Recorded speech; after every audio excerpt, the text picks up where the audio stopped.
yeah, it's going to be difficult. It's going to be challenging. It's going to be uncomfortable. It's not complicated. Everyone knows what the secrets are, right? It's about drive, it's about power. We stay hungry, we devour. Put in the work, put in the hours, and take what's ours. We're both in our cars, so second podcast back to doing video, and we're both now in recording podcasts in our cars. I went and bought a nice little light for that I can plug in and use it here because I didn't have one with me. So just making it work. I'm sure anyone that drives by or walks by, they're gonna be like, "What the heck is this guy doing?" Freaking ring light, got his phone all set up. Trying to be as official as we can on the road. I'm here in LA, enjoying Disneyland. JC, where are you right now? I don't even know where you are traveling around. Dude, I don't know where I am. That's the scary part. I was earlier today. I was in El Paso, Texas, right along the Texas and Mexico border, which was bananas. I didn't realize like how close I-10 was to the border. Like literally, we're driving down the freeway, and it's like freeway, wall, Mexico, and we're like, holy shit, okay. And then so we drove kind of northeast back into New Mexico. And my wife found some crazy BLM like campsite in the middle of nowhere next to some national park. So I'm in the middle of the desert right now. It's absolutely stunning how many people are at this campsite. We were driving down this dirt road, and I'm like, you're driving me to absolutely nowhere. Like we're just gonna be camping in the middle of like just the abyss. I felt like I was on the movie like Holes with Shia LaBeouf. Like and sure enough, we come over this ridge, and there's like 30 RVs, and we're only 2 of the 30 campsites that actually have tents. So we feel like the poor person. Let's be honest with you, Nate. We felt like we have a little imposter syndrome right now, camping in a tent. I mean, at least you're not alone, because I'd hate to be by myself in the middle of a desert in a tent, with all the border crossings that are going on, and it can be dangerous out there. So at least you guys got some people. That's another thing, dude. We when we were on our way to our campsite, like we're driving in between Texas and New Mexico, we hit a border crossing, like border patrol like stop. Have you ever done one of those before? No, I haven't. Dude, so I've been stopped a couple times at like California border, Florida border, where it's like agricultural thing. They're asking you, what kind of oranges you got on board. But this was like a legit like U.S. Customs like border patrol in the middle of nowhere. Like we were just driving along doing 75 miles an hour, and it's like merge right and stop. And so sure enough, we stopped, and the border patrol officer looks at us, and he's like, U.S. citizens? I'm like, yep, I guess. Yeah, I think so. What? He goes, have a great day. And I'm like, fucking real secure out here on this border, huh? It's kind of crazy, to be honest with you, because we literally just pulled up, and they're like, the interview took us 3 seconds. Yeah, I mean, I guess, they figured you weren't smuggling anyone or, had, any non-U.S. citizens with you, so they didn't have to do too much. But that is pretty random, just out there in the middle of nowhere, just checking cars, I guess, and, keeping us somewhat safe, because you watch the news and you watch social media, it's craziness going on. So it's good to see they're out there, though. They are checking. Yeah, I mean, kinda. It's when we were in El Paso, like I realized that like El Paso is one of the most like dangerous places right now to cross the border.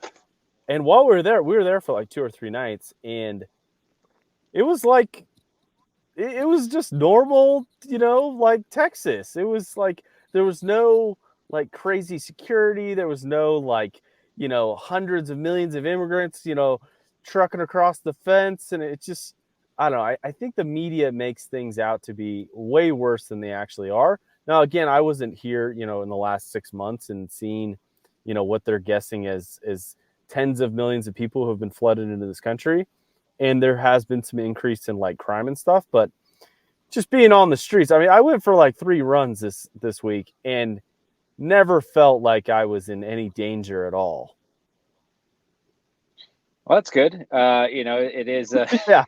When you're in an unfamiliar area and you're out walking, running, doing your stuff. You just never know. Like, I mean, even I'm here around, I'm doing my morning walks or rucks, whatever you want to call it. And I mean, it's pretty, what do you want to call it? Touristy, right? I mean, we're right by Disneyland, but yeah, you just never know. I'm walking, all of a sudden, hey, there's houses, and it's just, you just never know. Am I going to the wrong neighborhood or not? So, Dude, walking around like, what's this random guy? I was running through a neighborhood and I see one of those like regular like postman, that's like carrying the bag of mail and he's just going door to door to door. And when you run, like you're pretty stealthy for whatever reason. Like I was pretty silent coming up behind him, and everywhere in this beautiful desert is just rock gardens, right? It's concrete and rock gardens. So I bail off into the rock garden, and this dude jumped like 2 feet in the air. He was scared shitless. He turns around and goes, "What the fuck?" And I go, "Dude, are you all right? You cool?" He goes, "Dude, I thought you were a pit bull." And I'm like, "A what?" He goes, "A pit bull. I thought I was getting attacked." So apparently I was not in the greatest neighborhood. Apparently it's known for the ghetto sheep to be out, roaming the neighborhood. But it's just, you never know. I take certain precautions, especially in a city that I'm not familiar with, as someone that's ex-law enforcement.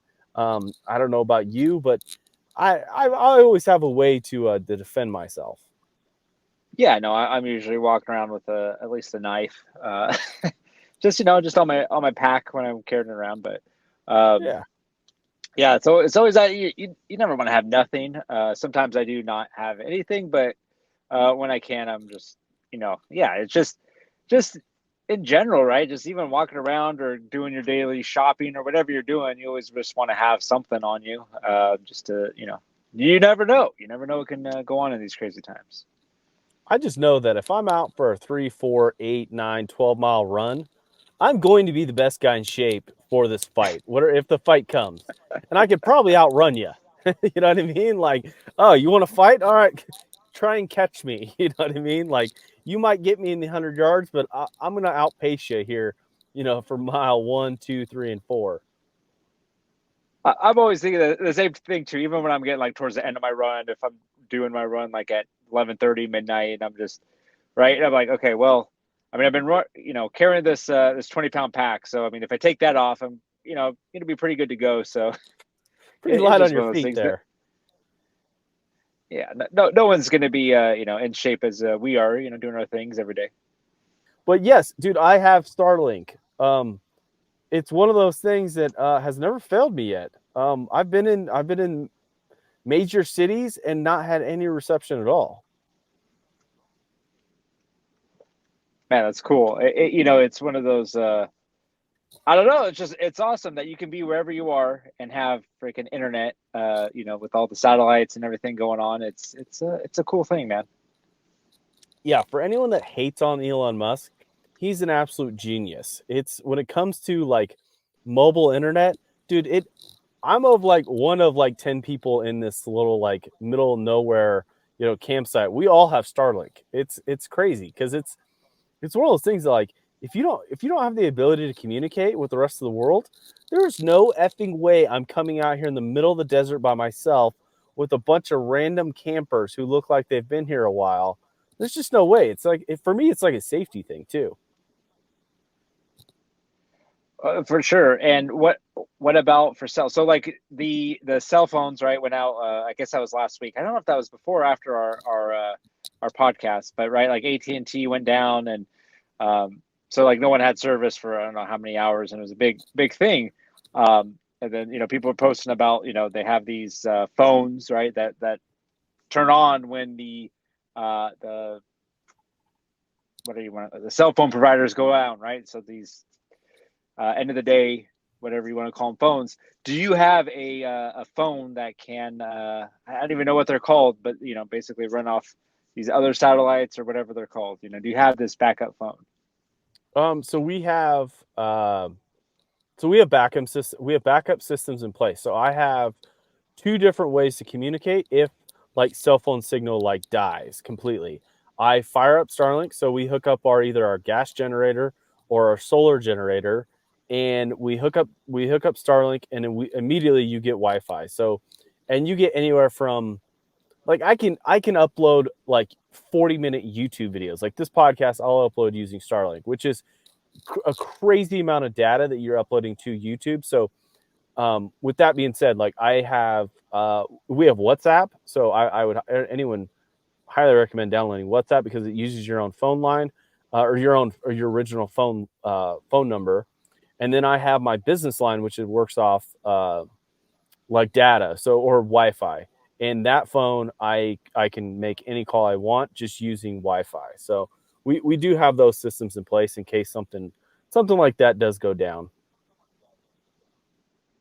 All right, man, that's cool. I mean, not everyone has a backup, so it is one of those things when that did happen, and a lot of people are freaking out. It's one of those, you just got to start thinking about it. What are you going to do in these events when there is a shutdown, when something is cyber attacked or whatever they want to call it, when they're testing us, or it just really does go down. So what are you going to do? How are you going to communicate with those, your loved ones, with people that if something does happen? So it's always something to think about, here at the Action Takers survival dude survival tips. Yeah, so when I leave the country, so my cell phone is I bought it from like AT&T. It's an iPhone 11 Pro Max. It's a super old iPhone, but it's paid off, and I have it unlocked, so I can essentially it's unlocked, but also we have what we call an eSIM, an electronic SIM card, and you could purchase them anywhere in the world, and it essentially just attaches to your phone, so you can get data and you can use your cell phone in any country, and you just have to pay for these eSIMs, which are like when we were in Thailand, I think it cost us like $18 a month to have a cell phone with 5G LTE. It was crazy because when I was in two third world countries, Bali in Indonesia, and then I was in Phuket, Thailand, and both times never had a drop call, never had bad signal. You and I were able to do this podcast flawlessly, and it never failed. As soon as I got back to California, I lost cell phone signal because some asshole cut the copper line for AT&T, and I lost signal for 2 days. And it's just one of those things that, is, I don't know. I don't know what's up with America's phone lines. It's crazy. I don't know if our grid is shaky or what, but I would tell everyone to prepare, for some type of blackout where you can communicate with someone at least. Oh, for sure. I mean, some sort of basic preparedness, right? I mean, extra water, extra food. It doesn't hurt to have, some extra stuff laying around just in case you need it. The big thing is water and that food that's going to last a little bit, that you don't need electricity to eat or prepare, right? Like the canned stuff, or heck, even just beef jerky that lasts a long time, that, or any of that dry type of food. And bullets, okay, Nate, and bullets. All right. You can never have enough ammo. That's for sure. Why does sometimes this podcast turn into a survivalist podcast? I don't know. I think it's just the craziness that's going on in the world. We just start talking about whatever's going on, and it we just lead there. Mostly because you're usually always traveling around. I happen to be just not at home either, so it's just one of those things where we are both on the road, but you a little bit more in a rural situation, which it's, how you're able to do this. It's good tips for other people because it does coincide with not having, access to certain things. And hey, these are the things that are available, so you can still have the internet, so you can still make phone calls, so we can still do a video podcast, even though we're in completely different states and you're in the middle of the Texas desert. It's pretty crazy. Like, I was thinking about how far technology has gone here in the last like 5 years alone, and it has made doing just what you and I do, so easy. And the crazy, like, we've done it halfway across the world and been able to produce this podcast, which is amazing. But we've also done it in places where, like, there's been no cell phone signal at all, and that Starlink, dude, I swear by it. It's expensive, but it's one of those things that, like, I don't know if I could live without.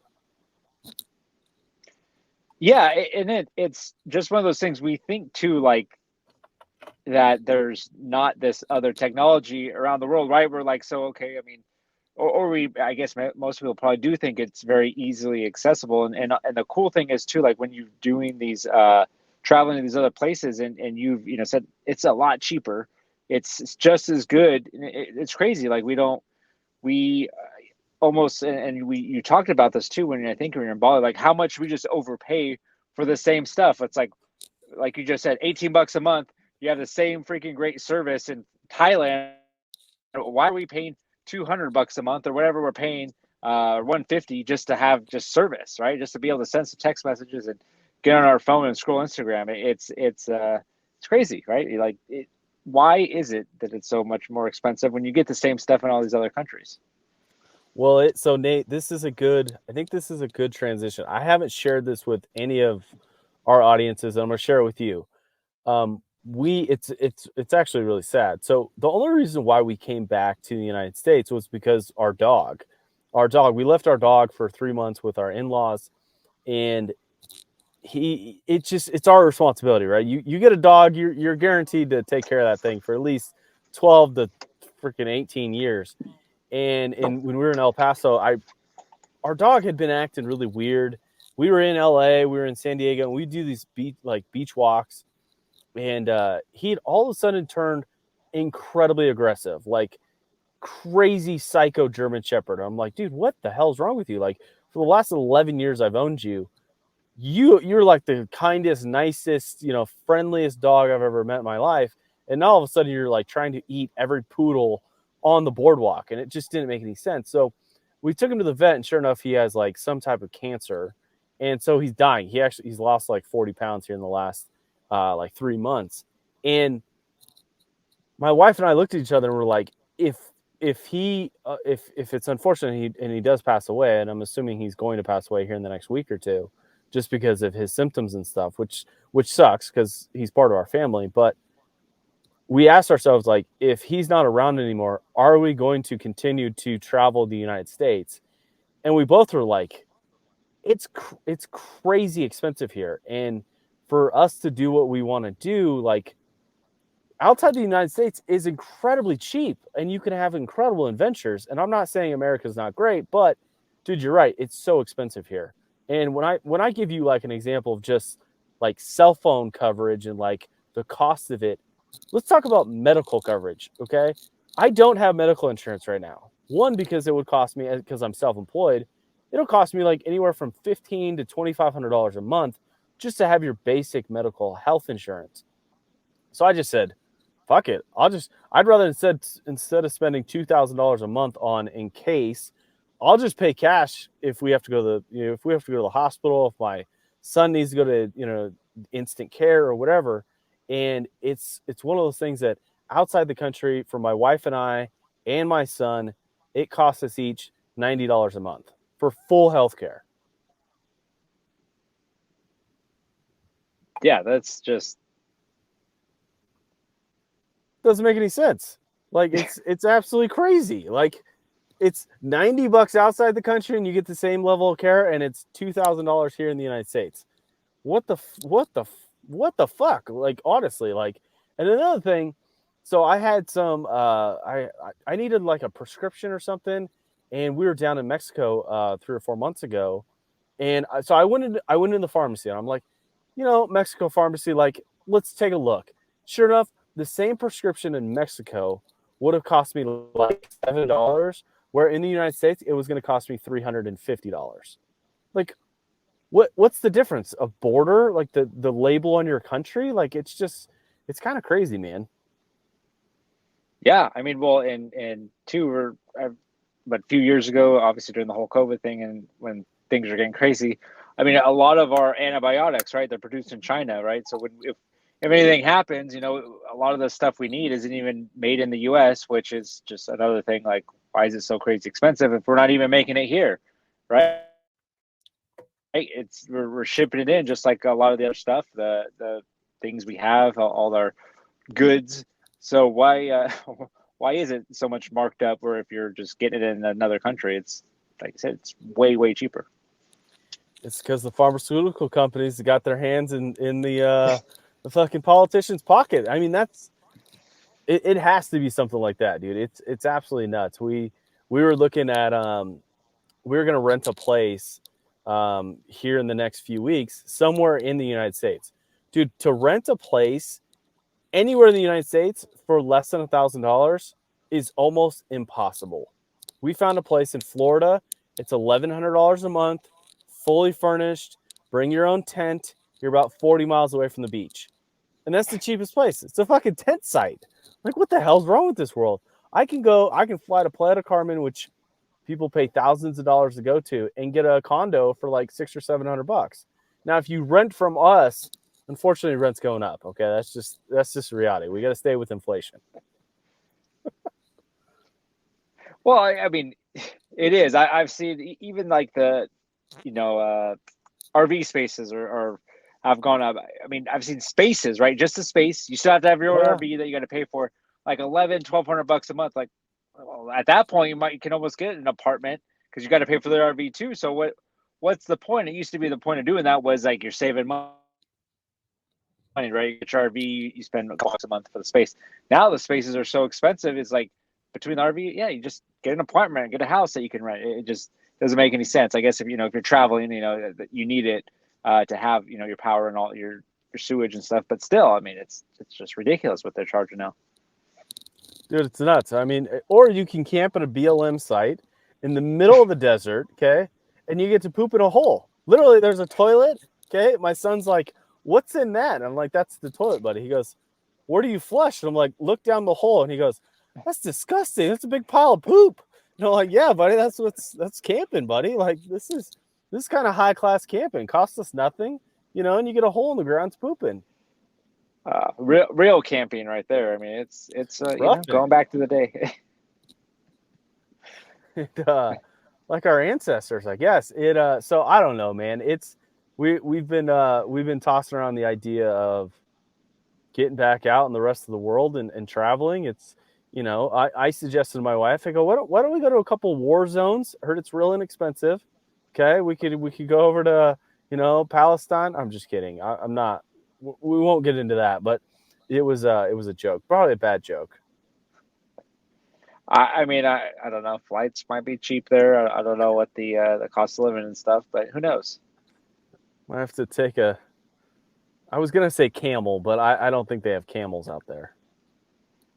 I don't know what they use, and man, we're this is just the I don't know. This is social hour on the Action Takers podcast.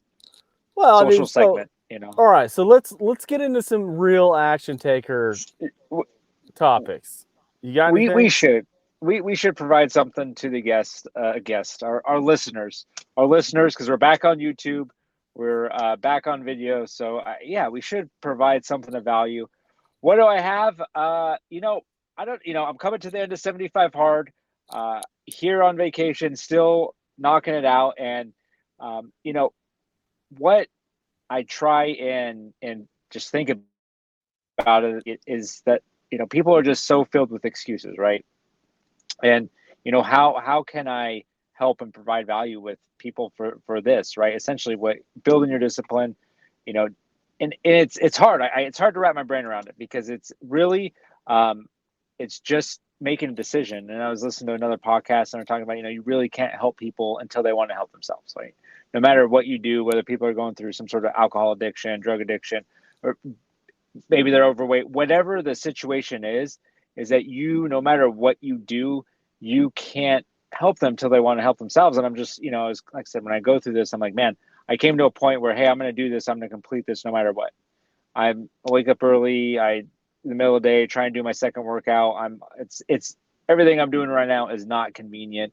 But I decided to do it. And my thing, and I guess where I'm trying to go with this is, like how can you get people to, have that same mindset? And you really can't, it's really hard. All I've figured that I can do is just keep showing what I'm doing, keep showing up every day, posting what I'm doing, posting my workouts, posting that I'm doing the stuff and completing it, and hopefully that inspires people to move forward and to change their situation and to want to start bettering themselves as well. And it's one of those things. I do get a lot of feedback. I've been getting a lot of feedback, as it's getting closer to the end, and it's just awesome. And what I want, essentially trying to value to provide to people is just like, decide that you want to change, you know, make that change, decide you want to do it, and let other people know about it, because you're going to inspire people with what you're doing, with putting in the work. And it's not going to be easy, in the sense of it's going to be inconvenient. You're going to have to do things that aren't comfortable, and but it's worth it.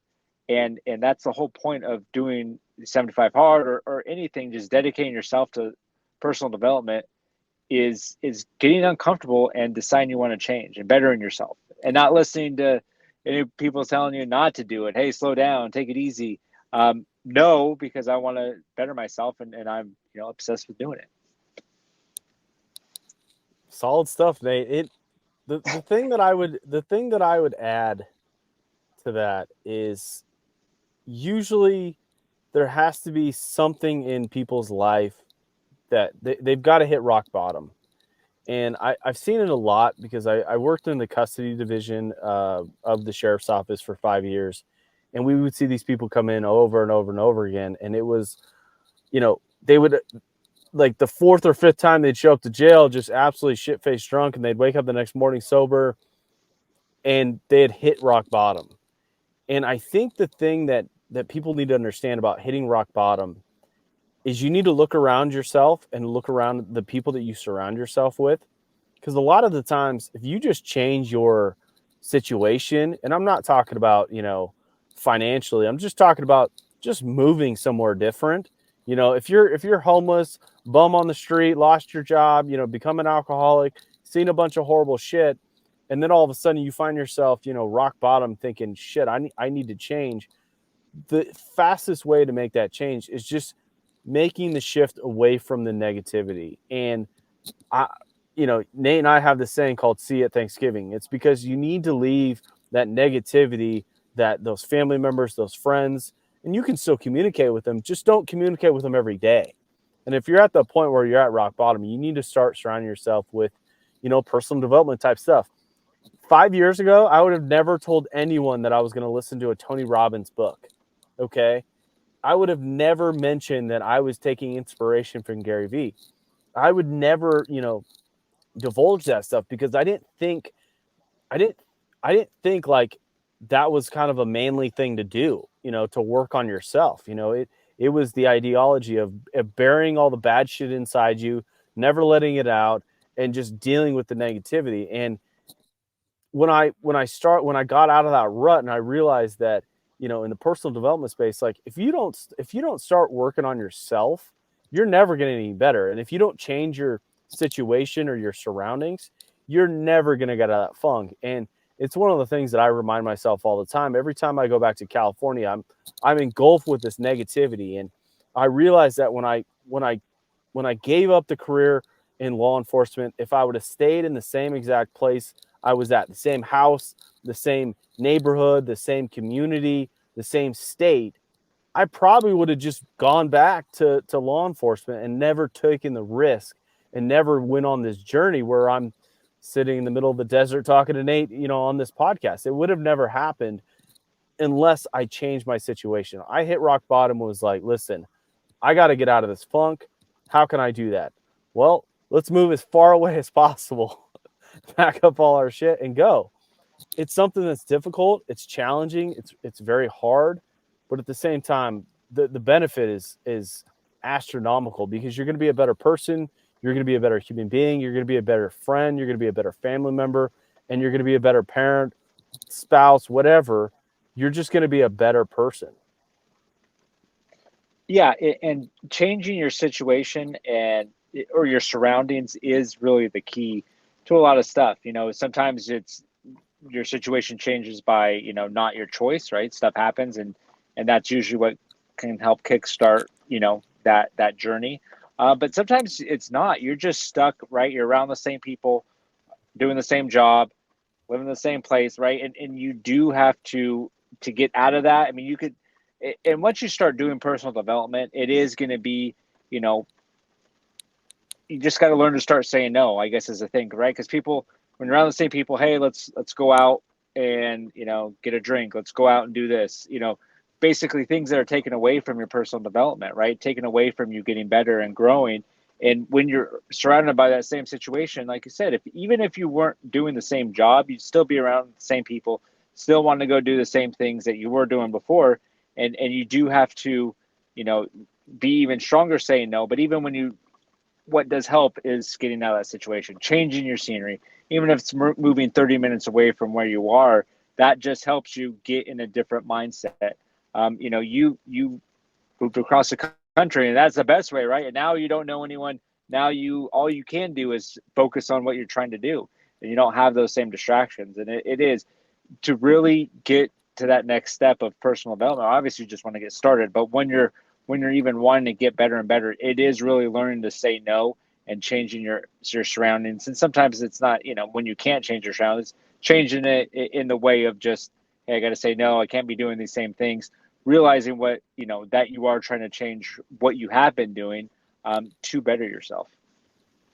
So what's some, if someone's on that, the very beginning of their journey, their personal development journey, maybe they want to get in better shape, maybe they want to make more money, maybe they want to spend more time with their family, maybe they just want to have more fun in their life. Like, what would be your first step? Like, besides listening to the Action Takers podcast, what would be like maybe the first book, or maybe the first podcast, or maybe the first YouTube video? Is there any resources that you could point to that would get people started on that journey? Because I think a lot of times, that algorithm on your phone is just showing you shit that you kind of like, that's distracting you, and it's manipulating you in a way that you're just looking at cat videos and fucking politics and border patrol bullshit, and you're not really focused on the things that you need to be taking care of. What would be like maybe the first thing that you would point someone in that direction to make themselves better? I mean, one of the easiest things, and we talk about, it's just, I'd say even go to YouTube and just decide what you want to better yourself at, right? Like, what are you doing? What do you want to get better at? Is it creating content for Instagram or TikTok or YouTube? Is it just becoming better at sales? Is it whatever you want to be better at? Just put it in YouTube and start watching some videos on it. Find a nonfiction book. I've read so many books. I can't name one in particular that you'd want to start with, but there's a lot of good ones out there. I mean, there are so many good books, whether it's on marketing, whether it's just on personal development. Grab David Goggins' book, Can't Hurt Me, right? That's a great book. If you just want to feel like you want to just run through a wall, grab that book and start reading it, and that will get you motivated. Just for just pure motivation. And I think the biggest thing to do is start cutting things out of your life, right? Cut the things out of your life that you shouldn't be doing. That's probably the easiest thing is, hey, I'm going to stop drinking. I'm going to stop sleeping in. I'm going to stop. Not that you need to wake up at 3 a.m., but just, start getting, structure in your life. Hey, I'm going to wake up at this time. I'm going to start doing these things. I'm going to start doing things, and then obviously stop doing the bad things. Get rid of the vices, get rid of eating the bad food, whatever the other things are that you need to cut out of your life. Cut some things out, start doing some things. Get on a plan, get on a structure. See, Nate, I disagree with you with the structure thing.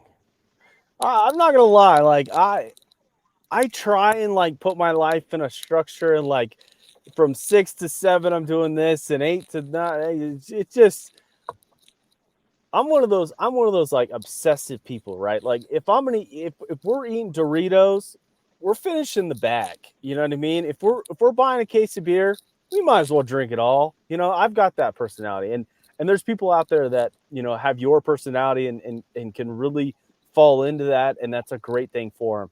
If you're on the other side of the tracks like I am, the first thing I would tell anyone to do is put your phone, put your computer, put your distraction somewhere away from you for like 30 minutes.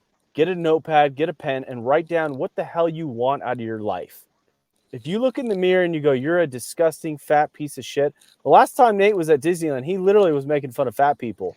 Okay. That's just the way it goes. Nate's back. He hasn't mentioned fat people all at once. Whatever it is, like if you want to make more money, and maybe you want to be just happier, maybe you want to have a better relationship with your kids or with your spouse, sit down in that room and really decide on what the hell you want out of your life, and then figure out a path to get there. And there's, like Nate mentioned, like there's endless amounts of resources out there, either on YouTube or in books or in podcasts or just right here, the Action Takers podcast. You realize that there is a path. You don't have to blaze your own path. You don't have to create this original plan that no one else has thought of. Just do what Nate does and just do 75 hard. You will get smarter. You will be healthier. You will lose a ton of weight and you'll be in incredible shape at the end of 75 days. And you'll probably be way smarter because you're going to have to read a book or two on something more than just, Harry Potter and, the Ashes of the New Gray or the vampire book that's the next popular one. You're going to be able to make that, that real giant leap. And that's my opinion from the other side of the tracks. Just write something down and then get after it. Oh, definitely. And I guess once again, it doesn't have to be an extreme on the structure, but like, it's just start doing something. Like if you have a set schedule at work, hey, I'm going to make sure I either before I go to work, I'm going to work out, or after I get off, I'm going to work. You know what? Just get some sort of basic structure, because that's what really you can helps you get organized, right? That 75 hard, what it does is it shows you how much time you really have in the day, because you have these tasks that you got to complete, that you got to get done to get to the next day. And what most people lack is just some sort of basic structure of getting things done, right? Scrolling on YouTube, watching Netflix, doing all these things that do waste so much time. And when you get somewhat organized, get a structure going, it will give you so much more time in your day. You just realize, helps you, to start being more present. That's another thing, right? That a lot of people aren't present, right? You're at work, you're on your phone. You're at home, you're on your phone, right? You're not being present on wherever you are and whatever you're doing. Or you're at the gym, right?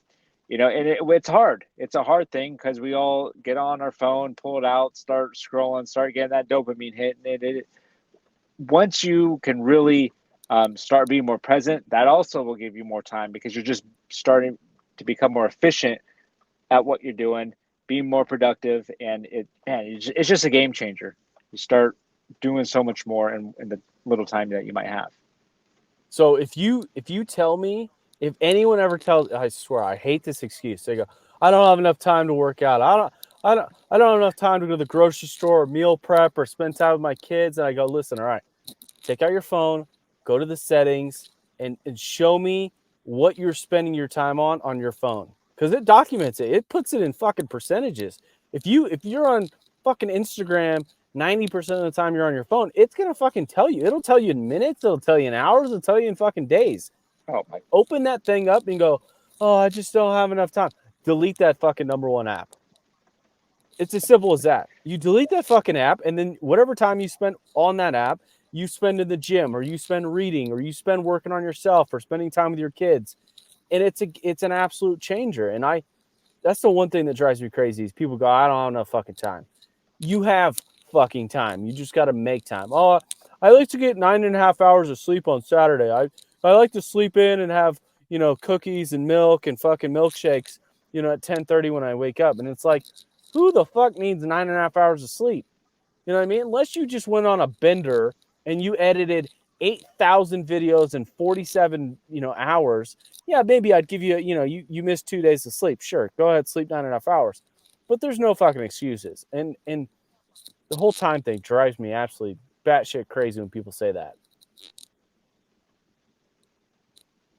Oh yeah, I mean there is, because when you really break it down, once again, you just got to start breaking it down. Okay, 8 hours at work, fine. Maybe you commute 30 minutes each way. All right, there's you just if you actually start, you're talking about writing stuff down. Write out your day. Write out what you do. What time do you wake up? What do you literally do when the first thing you wake up? You brush your teeth. You take a shower. You eat. I mean, when you really put it down, how much time, and then you have so much time in your day, right? We all have the same 24 hours. Fine. If you're sleeping for 8 hours, that still gives you 16 hours a day to get stuff done. You don't got to spend 3 hours at the gym. You can spend 45 minutes to an hour, right? It's just getting it organized. Spend time with your kids. Hey, set aside this time. I'm going to spend these 45 minutes dedicated, spend time with my kids. I'm going to spend 45 minutes with my spouse. I'm going to spend, boom, boom, boom.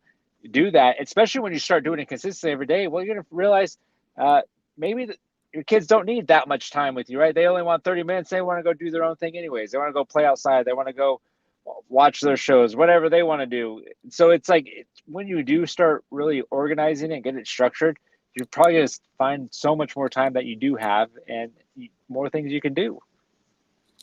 More things you can accomplish in your life. And it's going to take hard work. If anyone tells you it's not hard, they're full of shit. Okay. If they're selling you a course on how to, get from point A to point B in fucking 10 seconds, or, I started this podcast saying I want 6-pack abs in the next 3 months. Am I going to go buy the $99.99 fucking machine that's going to shock the shit out of my abs for an hour every day? No, because that's cheap. Those things don't work. You got to actually put in the work. You can't be fat and lazy eating ho-hos and ding-dongs on your couch while this electronic shock is being, sent right to your abdomen. It just doesn't make any sense. You have to do the work no matter what.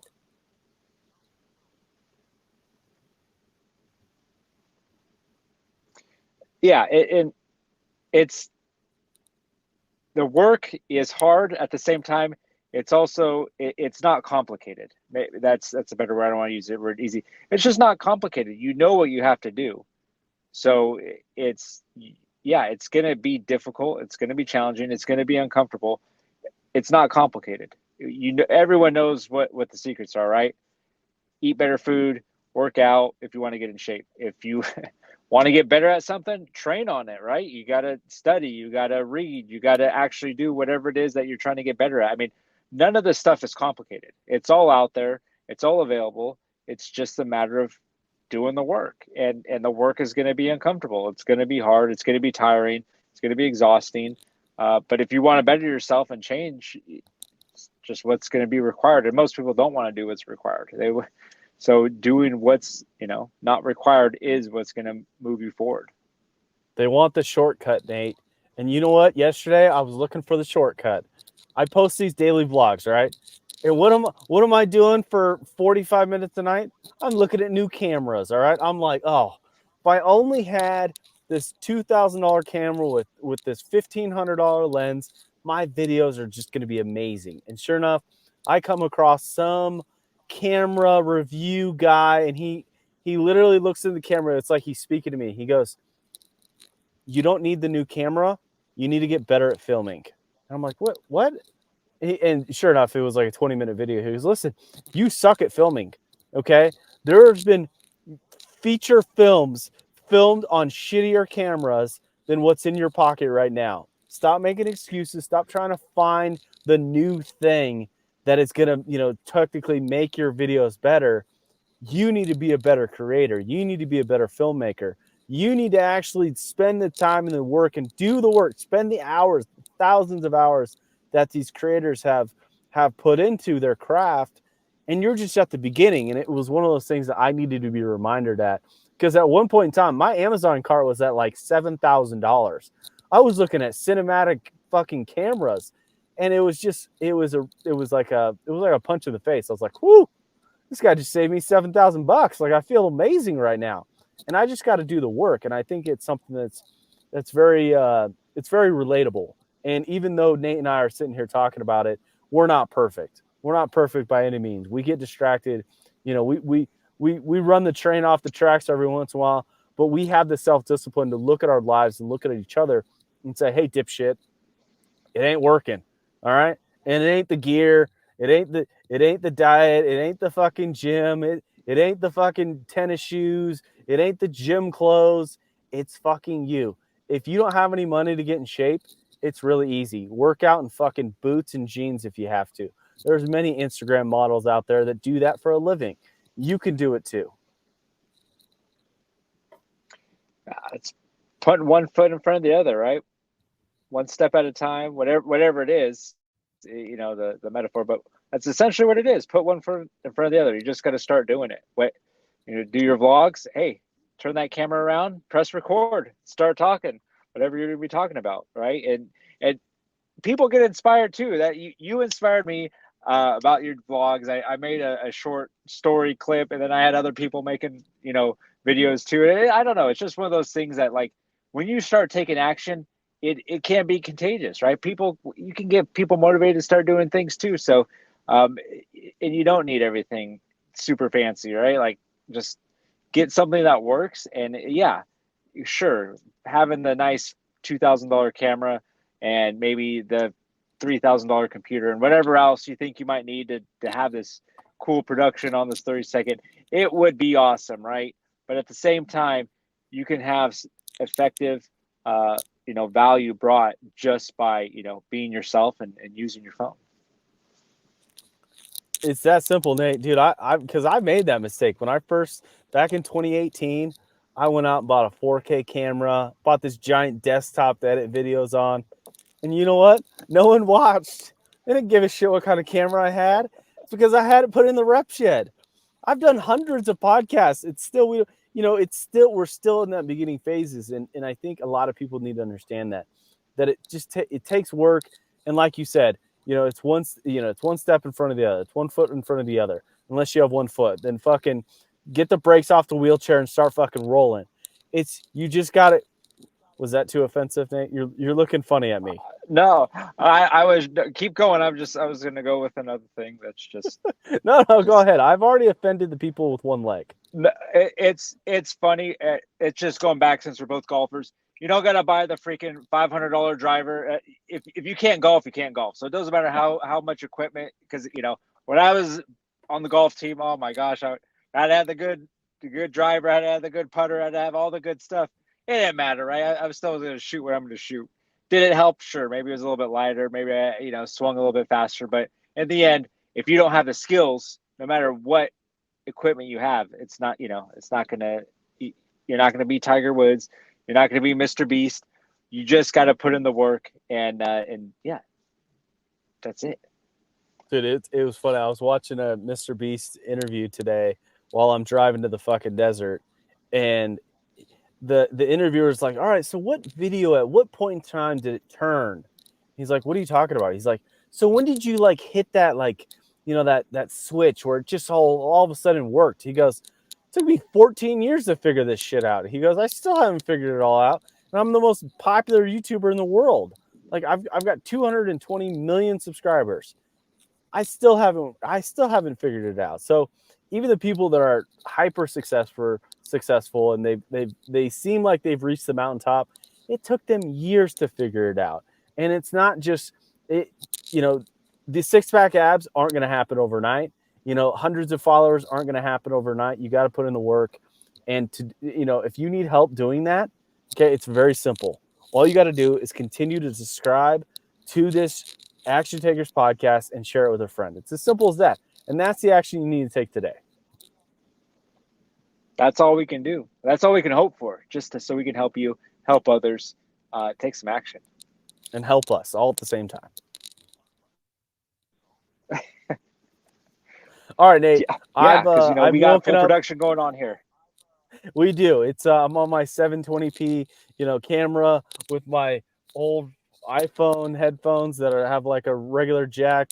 You've got some fancy Beat headphones. I mean, I got my fancy $5 ring light going on right now, so you can see me, even though it's pitch black, and now I'm sitting in the car. So it's working though. I got the one that I found. I was like, hey, this will be cool. It absolutely works. Work with what you got. So Nate, until next time, take some action. All right, cheers, brother. It's about drive, it's about power. We stay hungry, we devour. Put in the work, put in the hours, and take what's ours.